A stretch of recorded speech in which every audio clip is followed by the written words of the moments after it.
Welcome in the class of Computing Science and Information Technology.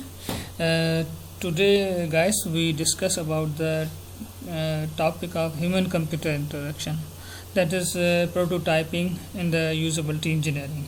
This is your host Anwar Ali, and inshallah, today we learn about the prototyping, its types, and its usage or examples in the field of research or in design making. So okay guys, here we have to understand what is the prototyping. First, why prototyping is necessary. So today we know that prototype is such like a model that we understand before going to the design. Prototype is a well understood and used technique in design engineering, where products are tested via a model prototype. So modeling is necessary. Without modeling we cannot understand the system and test the system before going to implement. What are the consequences, what are the threats or the difficulties faced by the implementation, and before going to that we have to understand the model, a simple model of their implications, usually carried out at the early stages of design, giving the users and developers time to change. So before in the early stage, when we are in the conceptual modeling, we have to study the carried out about the prototyping. We are matching the design or implementation systems before going to the any implementation. Prototypes can be throwaway scale models or will eventually go into the commercial use. Sometimes it can be scaling models and or sometimes it can be commercial use applied. In software development, prototypes can be paper based or software based. So these both ways can be carried out in the field of research study in the any kind of design. So guys, what is the prototype in introduction design? It can be any of the following or more. We say a series of screen sketches, a storyboard, a cartoon like series of scenes, and PowerPoint slide show, a video simulating the use of system, a lump of wood or a cardboard mock-up, piece of software with limited functionality written in the target language or in other languages.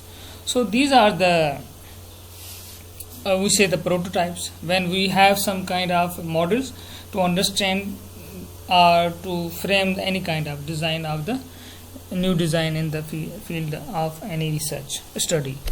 So workflow, task, design, sequence in the order they happen, screen layouts and information display, icons, home buttons, back buttons, colors, etc.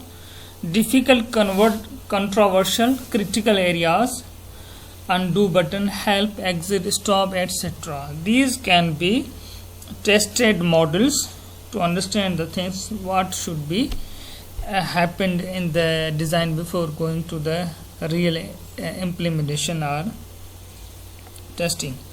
So in the prototyping, low fidelity prototyping is such like a way use a medium which is unlike the final medium, paper or cardboard, hardboard. We are just going to the modeling in the concept way, so understand the things in a model structure. It's a quick and cheap and easily can be changed or redesigned or reshaped out before going to the design. So low fidelity prototyping such like a way, sketches of screen, tasks, skill sequences, etc.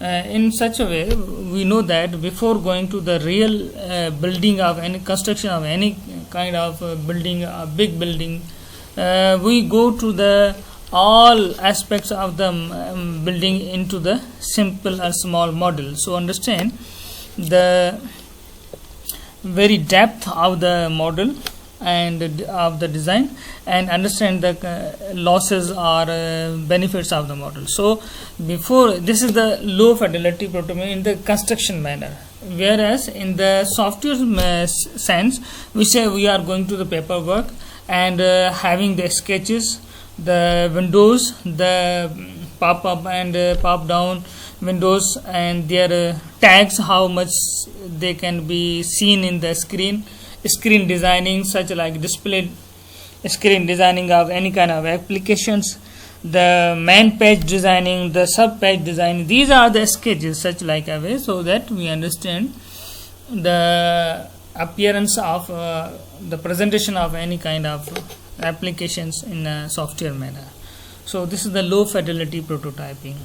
In storyboards, we say different aspects when you use in the low fidelity, often used with scenarios bringing more detail and a chance to role play. It is a series of sketches showing how a user might progress through a task using the device, and used early in the design. So before going to the early stage, we have the storyboards.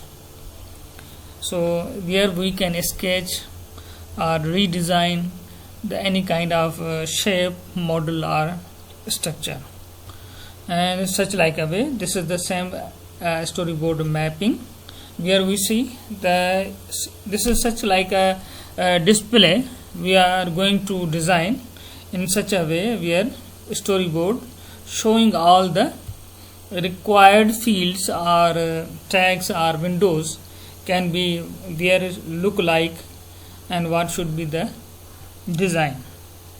So this is easy to redesign or remodel whenever required in a storyboard. This is the low fidelity type prototyping manuals. High fidelity prototyping uses materials that you would expect to be in the final product. For high fidelity software prototype, common environments include Macromedia, Visual Basic, MS PowerPoint, and in such a close to the application manner. For example, an application look like such kind of page completely designed in such a way that we think a real page. Prototype looks more like than the final system than low fidelity. So in comparative with the high and low fidelity prototyping, we understand the high fidelity is such like supporting manners as such a way we can understand the reality show, a real manner show in a design map. For example, if we are going to model a small model of any building, that is the high fidelity prototyping. In the paper we just sketching or architect the design. When we implement that architect in a real show, in a model, so that we can show up the peoples are present in kind of competition through a model. So that is the high fidelity prototype. In an application manner, we using the simulators, PowerPoints, slides, videos to present our application in a reality show. So that's a high fidelity prototyping. Aims of prototyping in software. The aim of prototyping is to resolve uncertainty about functional and user requirements, input and output, operational sequence and what order, user support needs, help undo back home, look and feel of the interface, appropriateness of the design, think, user, task, so that's a aim or objective of the prototyping in the software industry, software field, research field. So it will help to understand and making easy about the prototyping. So this is all about the prototyping. Inshallah, in the next lecture we understand through the book detail. So stay with us till the next slide, next topic of the in detail of prototyping. Thank you very much.